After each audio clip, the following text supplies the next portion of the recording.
اس سلسلہ اجتماعات کے اعتبار سے الوداعی تحفہ ہوگا۔ اب میں آغاز کر رہا ہوں۔ پہلی بات، اس سبب میں 3 باتیں مجھے کہنی ہیں۔ سب سے پہلی بات یہ کہ زندگی کی سب سے بڑی حقیقت موت ہے۔ ہم بھلائے رکھتے ہیں، اپنے ذہن سے اسے دور رکھتے ہیں، لیکن واقعہ یہ ہے کہ زندگی کی سب سے بڑی حقیقت موت ہے۔ خدا کے منکر پیدا ہوئے ہیں، لیکن موت کا انکار کرنے والا تو کوئی پیدا نہیں ہوا۔ اس لیے میں نے آیت آپ کو سنائی، کل نفس ذائقۃ الموت، ہر ذی نفس کو موت کا مزہ چکھنا ہے، ہر جاندار کو موت کا مزہ چکھنا ہے۔ ثم الینا ترجعون، پھر ہماری طرف لوٹا دیے جاؤ۔ تو زندگی کی سب سے اہم حقیقت موت، اور موت کے بعد رجوع اللہ، آخرت، یہ سب سے بڑی حقیقت ہے۔ ایک حقیقت سب مانتے ہیں، سب جانتے ہیں، دوسری حقیقت کے اوپر پردہ پڑا ہوا ہے۔ میں نے اس اعتبار سے نوٹ کیا، یہ الفاظ قرآن میں 3 مرتبہ ہے، کل نفس ذائقۃ الموت، ہر جاندار کو موت کا مزہ چکھنا ہے۔ انبیاء اس سے مستثنا نہیں رہے، رسول اس سے مستثنا نہیں رہے، اولیاء اللہ مستثنا نہیں رہے۔ وقتی طور پر استثناء حضرت عیسیٰ کا ہے کہ ابھی وہ زندہ ہیں، لیکن عیسیٰ یاتی علیہ الموت، حضور نے فرمایا عیسیٰ پر بھی موت آئے گی، جب دوبارہ آئیں گے زمین پر اتریں گے، پھر اس کے بعد ان پر موت وارد ہوگی، ان کی نماز جنازہ پڑھی جائے گی، انہیں دفن کیا جائے گا حضور کے پہلو میں، شادی بھی کریں گے، اولاد بھی ہوگی۔ باقی تو یہ ہے کہ کل نفس ذائقۃ الموت، سب کو موت کا مزہ چکھنا ہے۔ عیسیٰ بھی بالآخر اس سے مستثنا نہیں رہیں گے، بلکہ قرآن میں ایک جگہ کہا گیا ہے افإن مت فهم الخالدون، کیا ہے نبی اگر آپ کا انتقال ہو گیا تو یہ کیا ہمیشہ رہیں گے؟ کون ہے دنیا میں جو ہمیشہ رہے؟ انتقال تو ہونا، آپ کا بھی ہونا ہے۔ انک میت وانہم لمیتون، یہ تو مختصر ترین الفاظ تھے۔ اس سے آگے بڑھیے، سورہ انبیاء میں فرمایا کل نفس ذائقۃ الموت وَنَبْلُوكُمْ بِالشَّرِّ وَالْخَيْرِ فِتْنَةً وَإِلَيْنَا تُرْجَعُونَ، ہر جاندار کو موت کا مزہ چکھنا ہے، اور اس سے پہلے پہلے ہم تمہیں آزماتے رہیں گے، خیر کے ذریعے بھی، بھلائی دے کر، صحت دے کر، دولت دے کر، اولاد دے کر، شہرت دے کر، اور برائی کے ذریعے سے بھی، تنگ دستی دے کر، بے عزتی دے کر، اہانت دے کر، ذلت دے کر، وَإِلَيْنَا تُرْجَعُونَ، اور پھر ہماری طرف لوٹائے جاؤ گے۔ یہ وہ دوسری حقیقت جو میں نے کہا کہ جس پر پردہ پڑا ہوا ہے، بہت بڑا پردہ ہے۔ لوگ یہی سمجھتے ہیں کہ یہی دنیا کی زندگی ہے۔ قرآن کہتا ہے إِنَّ الدَّارَ الْآخِرَةَ لَهِيَ الْحَيَوَانُ لَوْ كَانُوا يَعْلَمُونَ، یہ تو آخرت والی زندگی ہے جو اصل زندگی ہے، کاش کہ انہیں معلوم ہوتا۔ اس سے بھی زیادہ تفصیل سے یہ آل عمران میں آئی ہے، كُلُّ نَفْسٍ ذَائِقَةُ الْمَوْتِ وَإِنَّمَا تُوَفَّوْنَ أُجُورَكُمْ يَوْمَ الْقِيَامَةِ، ہر جاندار کو موت کا مزہ چکھنا ہے، اور پھر تمہیں پورا پورا تمہارا اجر اور بدلہ دے دیا جائے گا قیامت کے دن۔ فَمَنْ زُحْزِحَ عَنِ النَّارِ وَأُدْخِلَ الْجَنَّةَ فَقَدْ فَازَ، جو کوئی آگ سے بچا لیا گیا اور جنت میں داخل کر دیا گیا وہ تو کامیاب ہو گیا۔ اللہم ربنا اجعلنا منہم، اللہم ربنا اجعلنا منہم، اللہم ربنا اجعلنا منہم۔ وما الحیات الدنیا الا متاع الغرور، اور دنیا کی زندگی تو سوائے دھوکے کے سامان کے اور کچھ نہیں ہے۔ دھوکہ کس معنی میں؟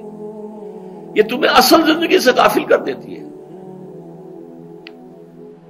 تم کہیں سفر پر جا رہے تھے، تمہارا کہیں گھر تھا، تمہیں واپس آنا تھا، تم راستے ہی میں کسی دلچسپی میں ایسے مگن ہوئے کہ گھر بار سب بھول گئے۔ یہ تو تمہارا عارضی سا سفر تھا، تم نے اسی کو اپنی منزل بنا لیا، اپنا ٹھکانہ بنا لیا، تو دھوکہ دیا اس نے تمہیں۔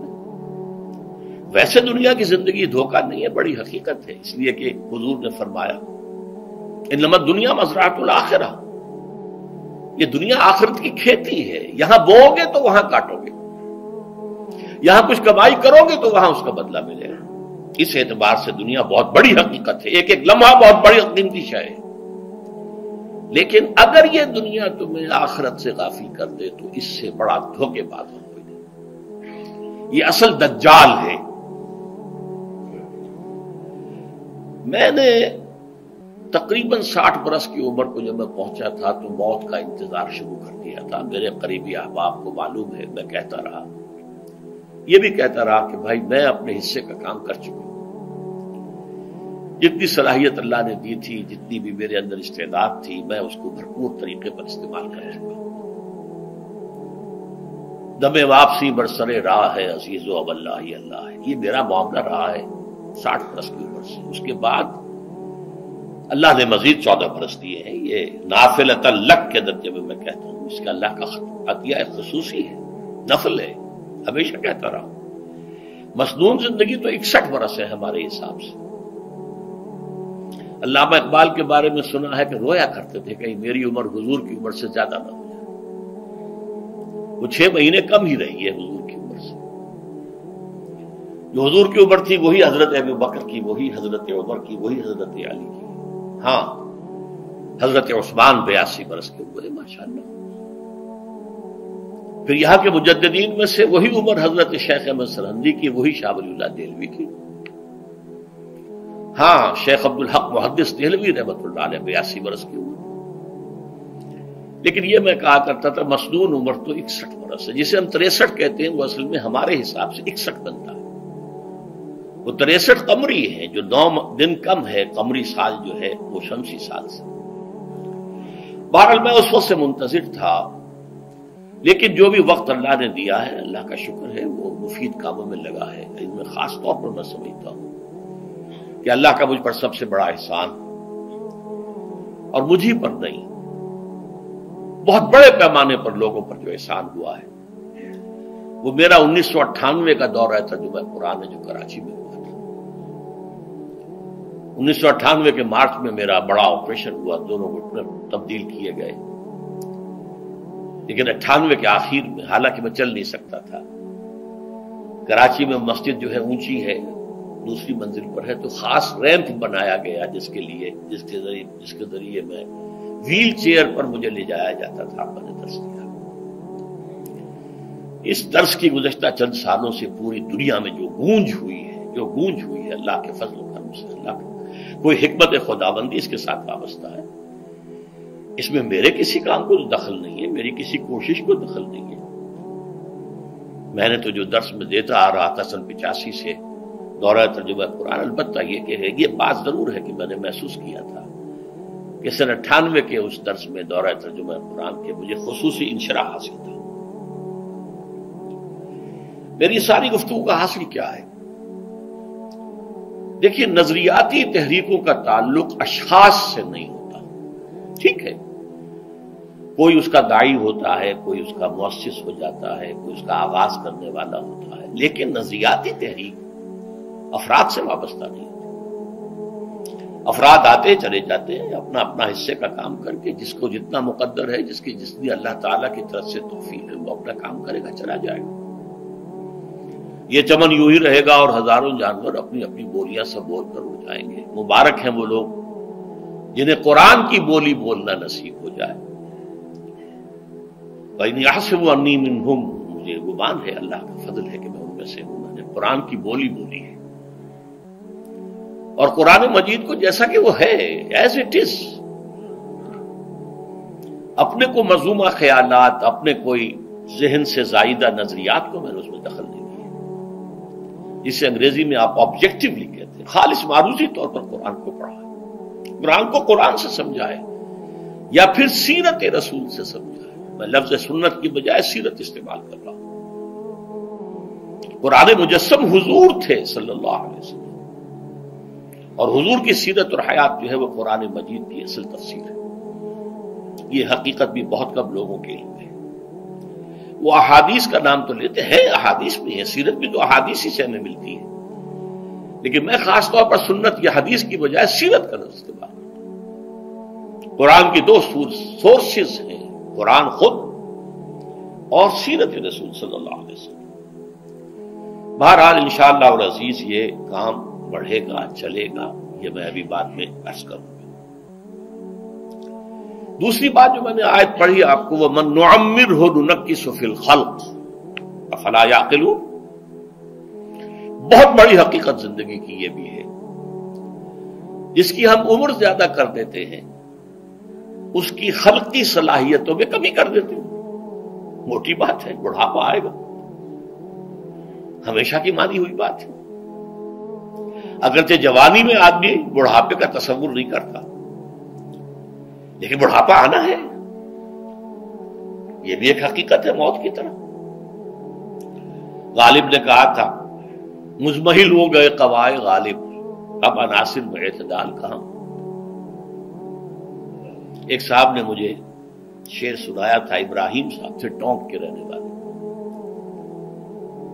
ذوف پیری بڑھ گیا، جوش جوانی گھٹ گیا، اب عصا بنوائیے نخلے تمنا کاٹ کر۔ یہ تمنائیں جو ہیں طول العمل، انہیں کاٹو، اب گئی جوانی، امنگوں والا دور گیا، اور یہ جو تمناؤں کا پودا ہے اس میں سے لکڑی لے کر عصائے پیری بنوا لیجیے۔ اب بڑھاپے کے لیے ایک عصا درکار ہے۔ بڑا پیارا شعر ہے، ذوف پیری بڑھ گیا، جوش جوانی گھٹ گیا، اب عصا بنوائیے نخل تمنا کاٹ کر۔ ابھی 2-3 دن ہوئے ہیں یہاں پر جو خانہ فرہنگ ایران ہے اس کے ڈائریکٹر آئے تھے، انہوں نے فارسی کا ایک شعر سنایا، بڑا پیارا شعر ہے۔ در جوانی گفتم کہ شعر شعرست اگرچہ پیر بود۔ جوانی میں یہ کہا کرتا تھا کہ شعر تو شعر ہی ہوتا ہے، چاہے بوڑھا ہو جائے، بوڑھے ہونے سے اس میں کیا فرق واقع ہو جائے، شعر شعرست گرچہ پیر بود۔ چوب پیری رسیدم، جب میں خود پیری اور بڑھاپے کو پہنچ گیا، دیدم، تو مجھے یہ بات نظر آئی کہ پیر پیرست گرچہ شعر بود، بوڑھا بوڑھا ہی ہوتا ہے چاہے وہ شعر ہی کیوں نہ ہو۔ تو یہ بڑھاپا جو ہے یہ زندگی کی دوسری بڑی حقیقت ہے۔ اس کا ایک اثر تو سب کو معلوم ہے، قوائے غالب جو میں نے کہا، بڑھاپے کا عام نتیجہ جسمانی ضعف، سب جانتے ہیں، لیکن مجھ پر اور کچھ اور لوگوں پر بھی خاص طور پر اس کا جو ایک اثر ہوتا ہے، یہ مجھ پر ہوا ہے، وہ ہے یادداشت کی کمزوری۔ اور یہ میں کئی سال سے محسوس کر رہا ہوں، میری پرانی یادداشت بڑی مضبوط ہے، قوی ہے، اس میں کہیں کوئی کمی نہیں ہے، لیکن ریسنٹ پاس کی چیزیں جو ہے، پچھلے 5-6 سال کے واقعات مجھے یاد نہیں رہتے، اشخاص سے ملا ہوں اور دیکھ کے پہچان لیتا ہوں، کئی بار ملاقات ہوئی ہے، نام یاد نہیں آتا، تاریخیں اور اشخاص کے نام کے اعتبار سے تو خاص طور پر کئی سال سے میری جو میموری ہے وہ امپیئرڈ ہے، اور میں محسوس کرتا رہا ہوں کچھ عرصے سے کہ عین تقریر کے دوران محسوس ہوتا بلیک آؤٹ ہو گیا، اور مجھے سلسلہ کلام جوڑنے کے لیے سوچنا پڑا۔ بعض اوقات 1000 کروڑ مرتبہ بولے ہوئے الفاظ غائب، اب چاہے کتنا ہی زور لگا لوں وہ لفظ یاد نہیں آئے گا، ہاں تھوڑی دیر کے بعد خود بخود یاد آ جائے گا۔ میرے اس آپریشن سے اب کچھ عرصے پہلے تک جو میری تقریریں یہاں ہوئی ان میں بہت سے لوگوں نے نوٹ کیا، میری تقاریر میں اب وہ روانی نہیں رہی تھی، وہ جو کراس ریفرنسز آیا کرتے تھے جس کی بنا پر ایک مولانا عبد الکریم پاریخ صاحب تھے ناگپور کے، انڈیا کے، مولانا علی میاں کے وہ خلفاء میں سے، انہوں نے تفسیر بھی لکھی ہے قرآن کی، وہ ایک مرتبہ لاہور آئے تھے تو مجھ سے بھی ملاقات ہوئی، میرا درس بھی سنا، پھر یہاں وہ ایک دینی ادارے میں گئے، وہاں میرے خلاف باتیں ہو رہی تھی، تو انہوں نے کہا بھائی اس شخص کی کیا بات کرتے ہو، اس کے سامنے تو معلوم ہوتا ہے کہ قرآن کھلا ہوا ہے، جہاں سے چاہے لے لے، پھول کھلے ہیں گلشن گلشن، لیکن اپنا اپنا دامن، تم کیا بات کر رہے ہو اس کے بارے میں؟ تو عبد الکریم پاریخ صاحب کی وہ جو تاثر تھا وہ صحیح تھا، کراس ریفرنسز کا آنا، القرآن یفسر بعضہ بعضا، اس میں بہت کمی آ گئی۔ بہرحال اس کے علاوہ تیسری چیز ہوتی ہے بڑھاپے میں ریزسٹنس کی کمی کی وجہ سے عوارض. بلڈ پریشر کا میں مریض ہوں اور کوئی 25 برس سے ہوں، شوگر کا میں مریض ہوں اور کوئی 5 برس سے ہوں. ایک خاص برس جو مجھ پر آیا ہے آج سے 4 سال پہلے، اس کی ایک تاریخ ہے. یہ جو امراض دماغی کے ماہرین ہیں یہ کہتے ہیں کہ ایک مرض ہے بائی پولر ڈپریشن. انسان میں کبھی تو انشراح ہوتا ہے، ایکٹیویٹی ہوتی ہے، سوچتا ہے اور ایکٹیو کرنے کے لیے، گفتگو کے لیے، بھاگ دوڑ کے لیے طبیعت میں آبادی ہوتی ہے. کبھی وہ بجھ سا جاتا ہے، کبھی وہ حرکت کرنے کو جی نہیں چاہتا، پڑا رہے کسی کونے میں، سو جائے. تو یہ بائی پولر معاملہ کہلاتا ہے، یہ ویو چلتی ہے. اچھا، یہ ہے ہر انسان میں، جسے ہم عام طور پر کہتے ہیں موڈ آف ہے بھائی میرا، مجھ سے باتیں کرو.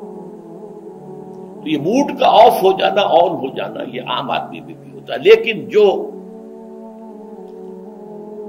اللہ کے کسی فضل و کرم سے زیادہ ذہین ہو، زیادہ حساس ہو، ان میں پھر یہ جو ویو ہے یہ زیادہ اونچائی زیادہ نیچائی، زیادہ اونچائی زیادہ نیچائی، اور اس کو پھر ہم کہتے ہیں مرض، بائی پولر.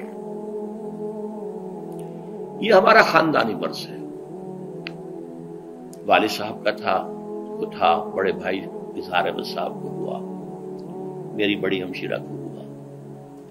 عام طور پر اس کی عمر ہوتی ہے اور ہوتی تھی، 3 تجربے مجھے ہیں. والد صاحب کو 13 برس میں نے اٹینڈ کیا ہے اس بیماری میں، سن 52 سے 65 تک جب کہ ان کا انتقال ہوا. تو یہ عام طور پر شروع ہوتا ہے 50 برس کے لگ بھگ. میری عمر جب 50 برس کے لگ بھگ ہوئی تو مجھے کئی مرتبہ محسوس ہوا کہ میری تقریر کے دوران سوئچ آف ہوتا ہے. ایک مرتبہ سن 70 میں میری یادداشت کئی گھنٹوں کے لیے بالکل ضائع ہو گئی. اس کا میں نے تذکرہ کیا ہوا، میری کتاب ہے حساب کم و بیش. جو کیفیت مجھ پر گزری تھی، جس کرب کے عالم میں وہ چند گھنٹے مجھ پر گزرے تھے، میں انہیں الفاظ میں بیان نہیں کر سکتا. آدمی خراب ہے، نہ ابتدا کی خبر ہے، نہ انتہا معلوم، کچھ بھی نہیں. میں جب 50 برس کا ہوا اور یہ 2 ایک مرتبہ مجھے جھٹکے لگے مسجد سمن آباد کے اندر، تو میں نے ڈاکٹر رشید چودھری صاحب سے، وہ میرے والد صاحب کے بھی معالج رہے تھے، میں نے ان سے کہا کہ یہ ڈینجر زون میں داخل ہو گیا ہوں. ان کا نہیں، آپ کو یہ نہیں ہوگا، اس لیے کہ آپ اللہ کے کتاب کی خدمت کر رہے ہیں.